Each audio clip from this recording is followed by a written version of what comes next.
I believe this is so vital that we understand the true gospel and get true freedom. I believe that freedom for a Christian to get free from any influence. I would say my children, I love them, but if they were addicted in a certain way, I would love for them to be free from any addiction as a father. So the same with Christians. If you live in bondage, in any form of bondage, God wants you to be free and experience the freedom. He doesn't just want you to be free knowing in your head that He set you free.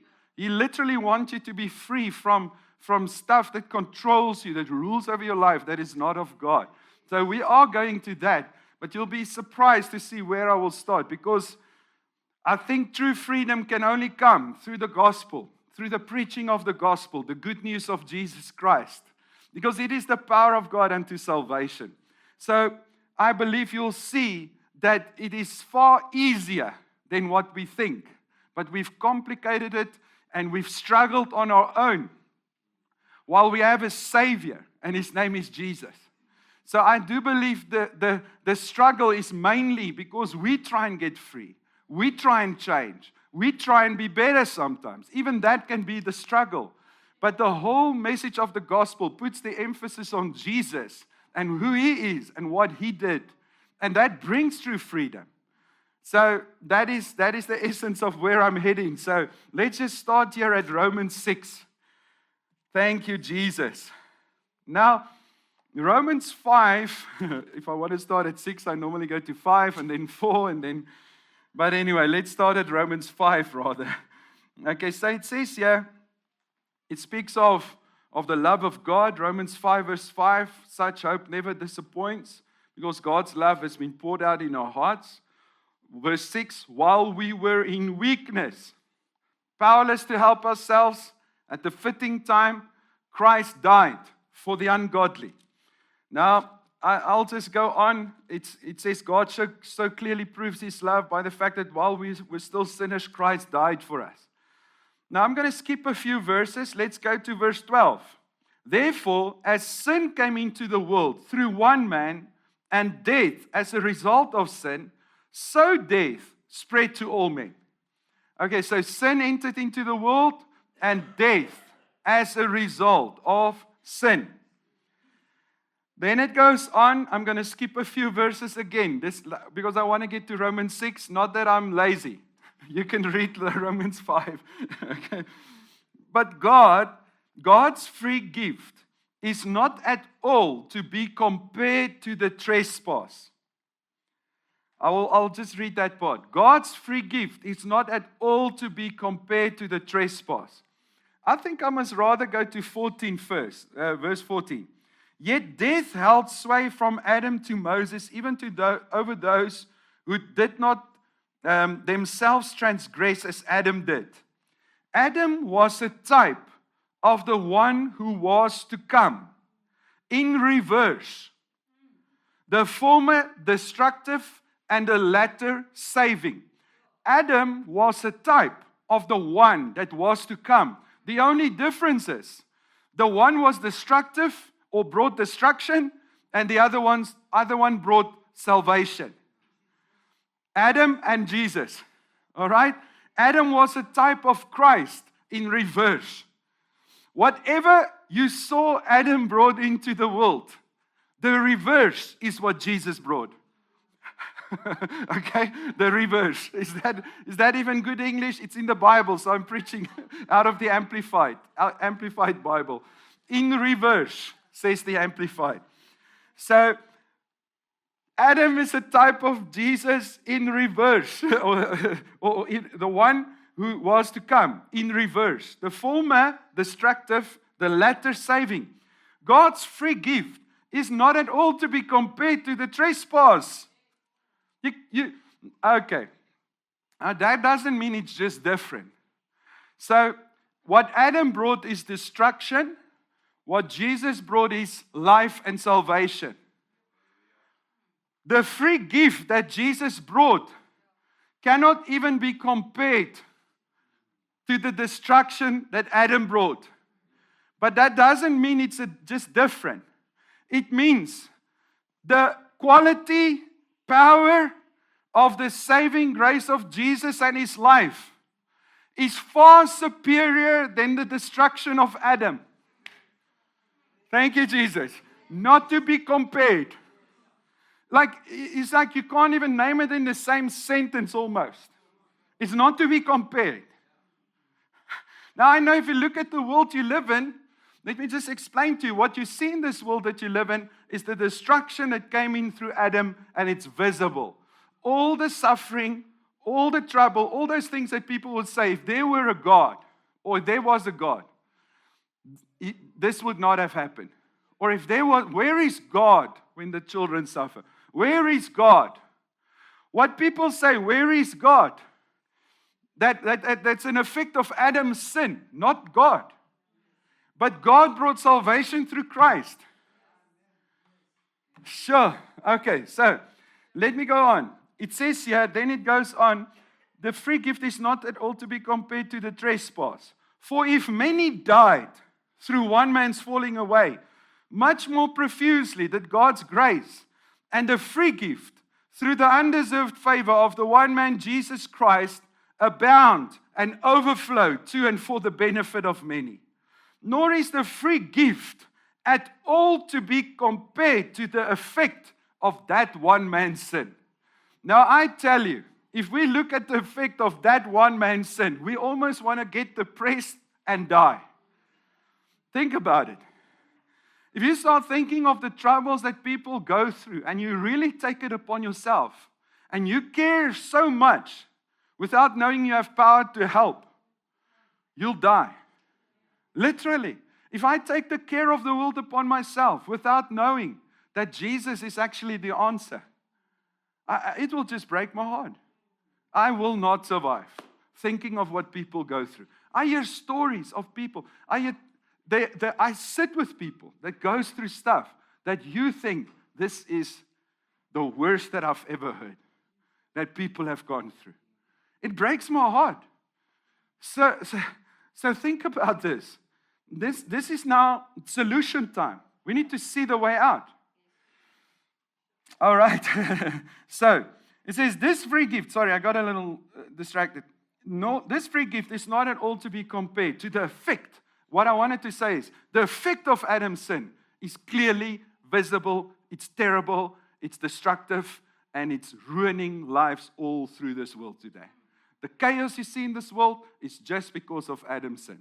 Now the Bible declares that the effect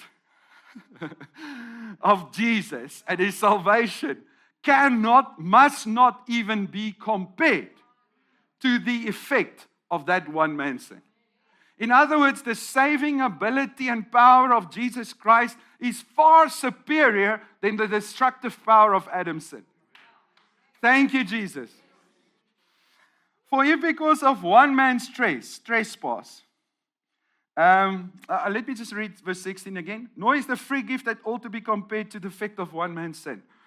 For the sentence following the trespass of one man brought condemnation, whereas the free gift following many transgressions brings justification. For if because of one man's trespass, what reigned? Death reigned through that one. There was an effect of that one man's trespass that was upon this world. Much more surely will those who receive God's overflowing grace and the free gift of righteousness reign as kings in life through the one man, Jesus Christ. Now, okay, I'll just bring the message here. This is the main part of this message. There's an effect of Adam's sin. And the main effect of the effects is death. Like if it's mentioned death, but it's destruction, it's addictions, it's everything you can mention that came in because of Adam's sin. Before Adam sinned, the creation was perfect. God made everything good. There was no sickness. There was no death. It wasn't part of His original creation. But when Adam sinned, that death reigned. Now it says, as death reigned through Adam, much more surely. Because it's out of all, it's not to be compared.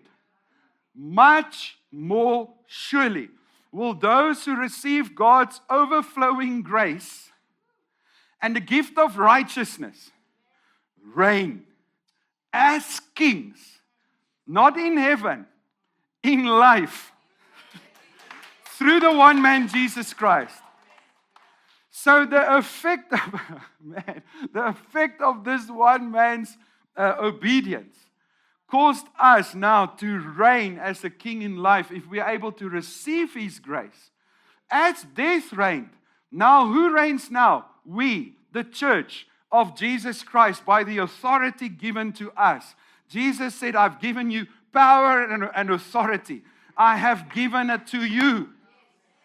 So the authority of man was restored by Jesus Christ to the extent that we can now reign as kings in this life over the effects of Adam's sin. So there is a control and a dominion of death because of Adam. So I'll just now bring this part in. Anything that rules your life that is not God's gift to you. Let me name one thing that includes most people that I know. Fear. The Bible clearly states, fear not, be anxious for nothing, make your... So if we fear, we are under rulership of Adam and the effect of Adam's sin.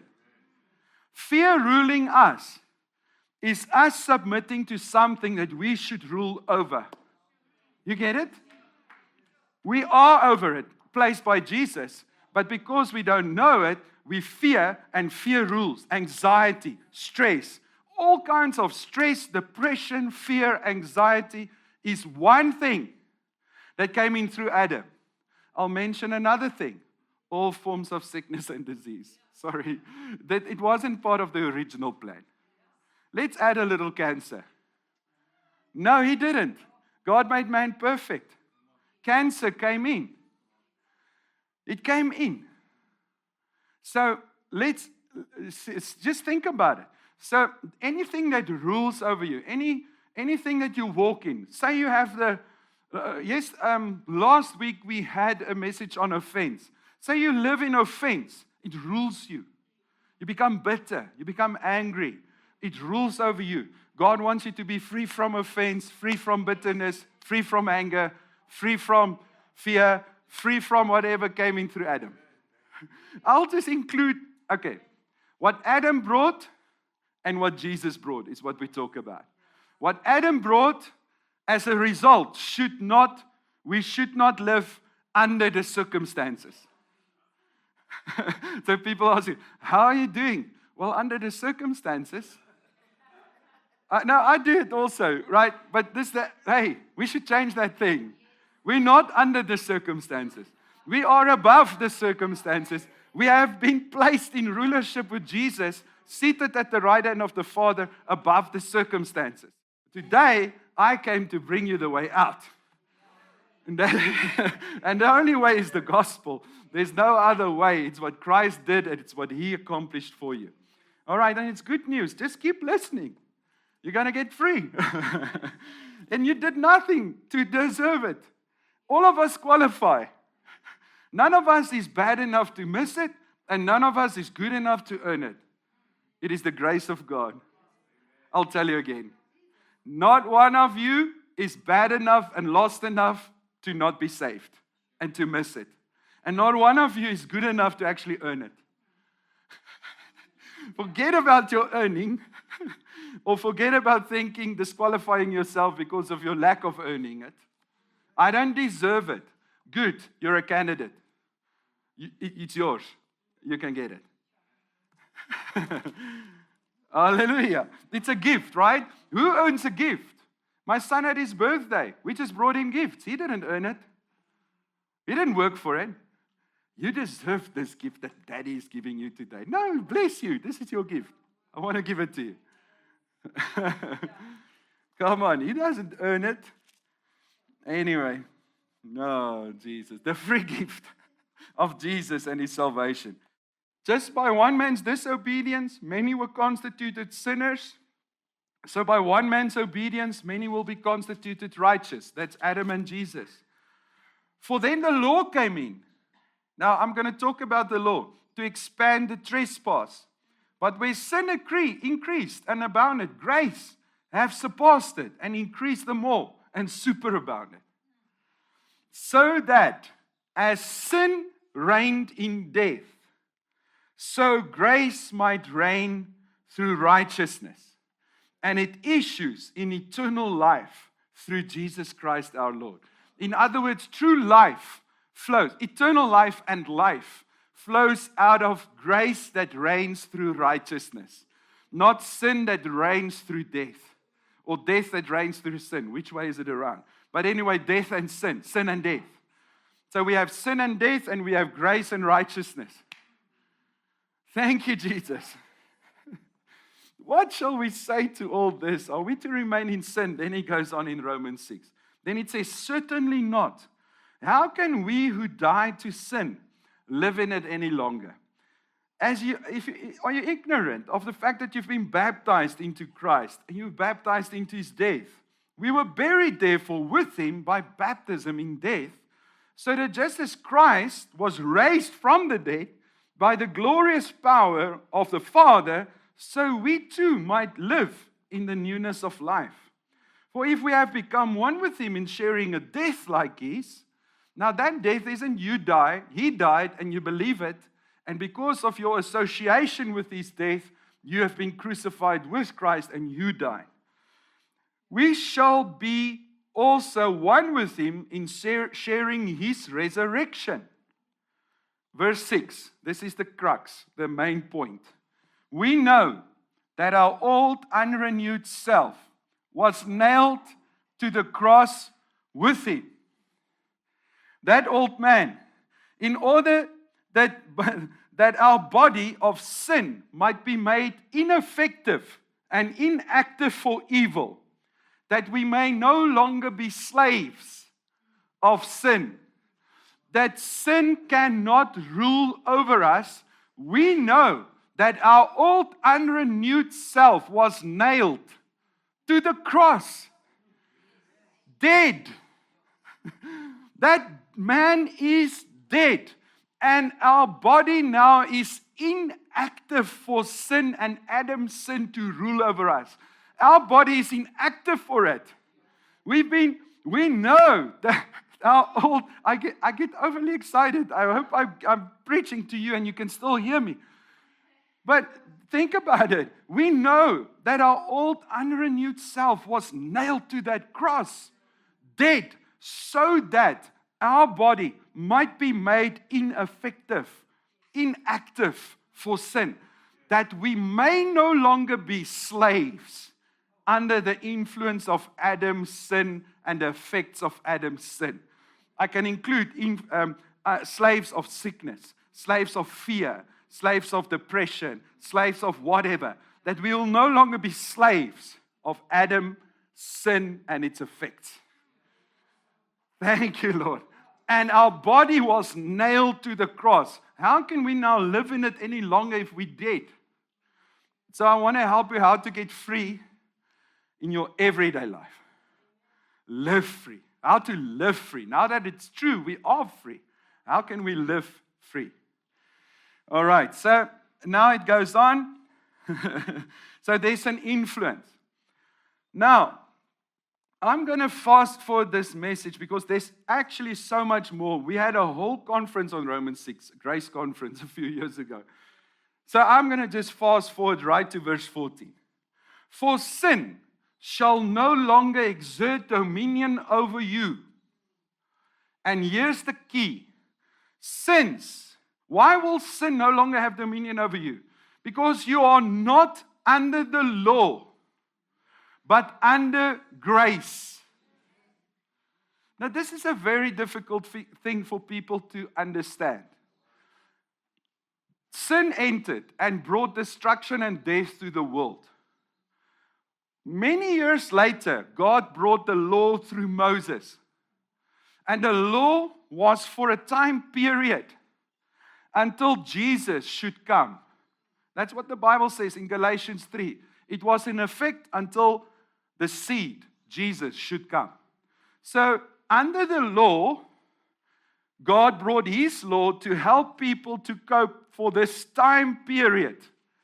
Like I said, this is I'm not going into the depths of this. I'm just going to go for the simplicity of it.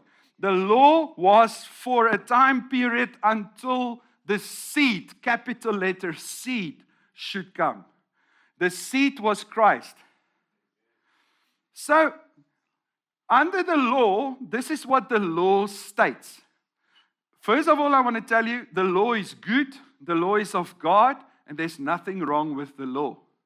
But the problem with the law and people living under the law was this. It brought the emphasis on man and his weakness and his need for a savior. It's not a problem. That was the function. To show the sinfulness of man and their need for a savior. To point man to himself. And for man to find out man does not have the ability to save himself. I do believe that for me, because if one man could obey the law fully, no need for Christ to come. But all have sinned and fall short of the glory of God. You get it? So the law, I do believe, was to show the sinfulness of man. And I also do believe that the only problem with the law was it pointed to the lost state of man. The weakness of man. It pointed to man. Man had to be stronger, and man was weak. Too weak to keep the law fully. Too weak. So, man was too weak. The law pointed to man and his weakness. Okay? So now, grace came, and Jesus came. And Christ fulfilled the law.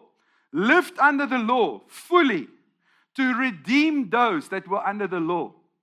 So that is true, but listen to this. The law is good and holy and perfect, but we do not get saved by it. Okay. When you get up in the morning and your face, say you had a party like my son yesterday, Riyadh. That you look like you've been bathing in mud. You are full of mud from here to your toes and on behind, everywhere. How do you get like that? I don't know. But now, we could put him in front of the mirror and show him all his dirt. And then, this is what people did in today's church. Then we tell him, listen, if you scratch your face against that mirror, you will become clean. So he wants to use the mirror to become clean. Are you seeing the fault here? Is there some revelation dropping? People want to use the law that reveals the self and the nature of self as the instrument of cleansing. That if Riyadh felt bad enough, he would just, because of what he saw in the mirror, he would now use the mirror to clean him in some weird way. No, he needs soap. Lots of it. The blood of Jesus cleansed us, perfected us. That was the solution. That was the soap.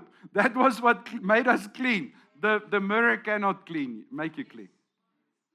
The mirror points to self. Now, but the problem with the mirror pointing to self in the New Testament, the essence of the gospel is this. Jesus died for you, but also you have died with him. And if we do point you now to yourself, we're pointing you to your dead self. Come on, people, you are dead with Christ. You died. Now, if I do reveal the Lord to you now, I'm just speaking and showing you what you used to be. Before you became born again, washed in the blood, cleansed, perfected by Jesus. The righteousness of God in Christ. He became sin for us who knew no sin, so we might be the righteousness of God in Christ. If I now pull out the law to try and get you free from something that you've already Being set free from by death. I pointed to him. I say, let's work on that dead man. No, the dead man is dead. Leave him. Leave him where he is. Don't wake him up. He's dead. He's been crucified with Christ. Yeah, but Pastor, but I'm still living under the control. Yes. Sin shall not exert dominion over you, since you are not under the law, but under grace. Under the law, it kept you focused on your inward self and your faults and failures. Grace points you away from your own inward self unto Jesus and His sacrifice and who He is. You turn away from self unto Jesus. And under grace, sin shall not have dominion over you. But when you live under the law, you'll keep on trying to improve and work on yourself. And it's the biggest distraction in this life. Because Jesus came to save you, and your salvation is a work from God, not a work from man. And because man looks into himself and finds no strength, he feels condemned, guilty, ashamed, and he remains in a cycle of sin. And he's being ruled by Adam and Adam's sin forever. But this scripture says, not let sin not rule. No, this scripture says, sin shall not rule. And the reason is because you are under His grace. Grace has set you free. Jesus redeemed you, made you free. Come on. And the same topic continues in Romans 7. Okay, let me read on. What then, shall we sin because we live not under the law, but under God's favor and mercy? Certainly not. Come on, verse 16. Certainly not. Verse 15. Do you not know? If you constantly surrender yourself to anyone to do His will, you are slaves of Him whom you obey. Whether that be to sin that leads to death, or to obedience that leads to righteousness. Listen. But thank God, though you were, not are, were slaves of sin, you have become obedient with all your heart to the standard of teaching that I've instructed. Now, the teaching is very specific. And having been set free from sin, people are trying to be set free from sin. Listen.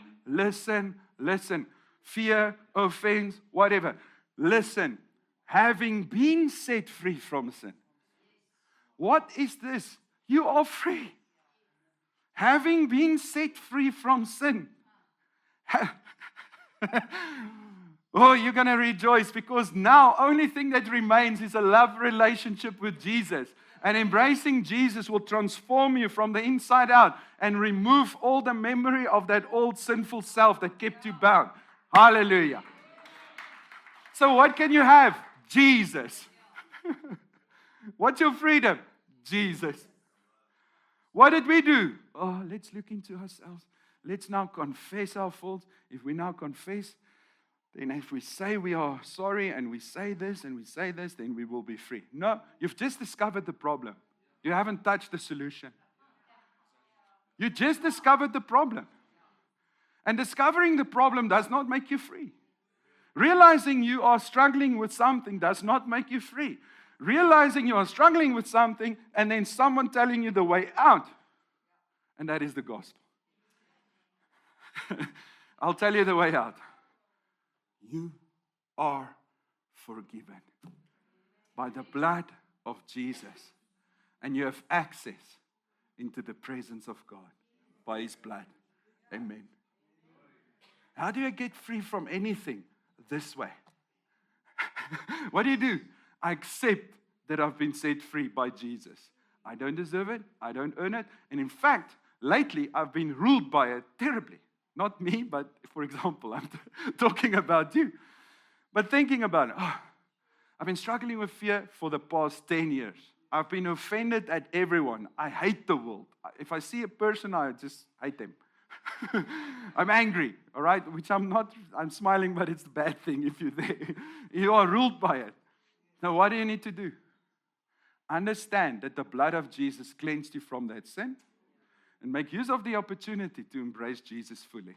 Amen. Freedom.